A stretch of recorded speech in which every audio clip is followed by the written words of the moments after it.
Hey everyone, in this section we will look at the investment demand curve.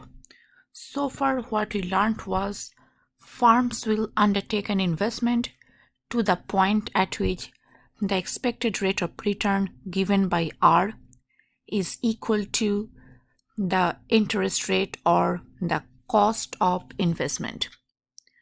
Over here, the investment decision by the entire business sector is taken into account. We have the quantity of investment on the horizontal axis, and we have the price of investment and the expected return on the vertical axis. When the R and the I goes down, the amount of investment keeps increasing. When the expected return and the interest rate is 16%, zero investment is undertaken.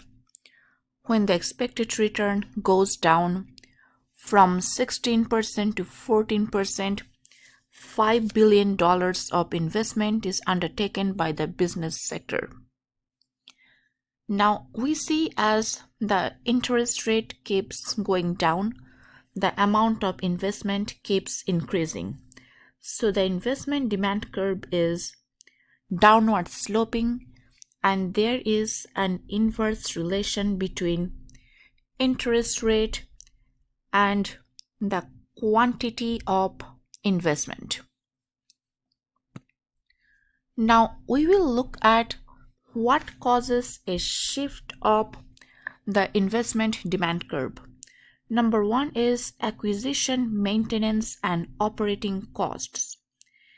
If this goes up, the whole acquisition, maintenance, and operating cost of capital goods, if this is going up, the expected return on investment goes down, and the investment demand curve will shift to the left. Next, we have business taxes. An increase in business taxes, this lowers the expected profitability of investment, lowers the expected return of investment, and the investment demand curve will shift to the left. Next, we have technological change. Any creation of new products, improvement in existing products, and anything that stimulates investment will increase the expected return, and the investment demand curve will shift to the right.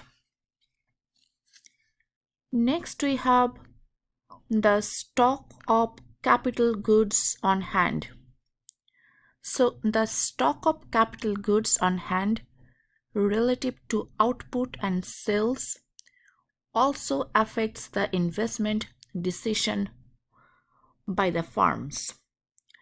I would say when the economy has already produced a lot of goods, and when there is a lot of inventories, the expected return of new investment goes down.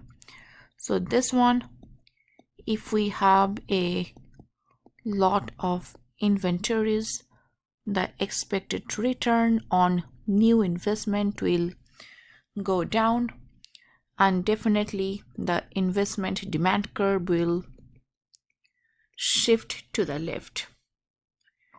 Now, then we have planned inventory changes.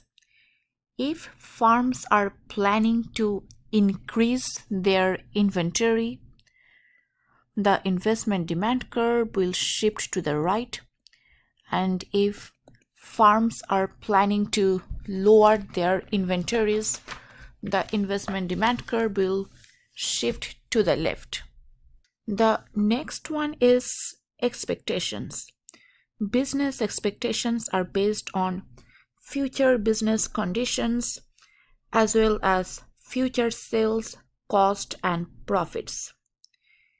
If executives and the businessmen are optimistic about future sales, costs, profits, and the expected return is expected to go up, the investment demand curve will shift to the right. So here you go. This one is the original investment demand curve. When the expected return is increasing, the investment demand curve, this one is shifting to the right. That means we are going from ID0 to ID1. Then if the expected return goes down, the investment demand curve shifts to the left and we move from ID0 to ID2.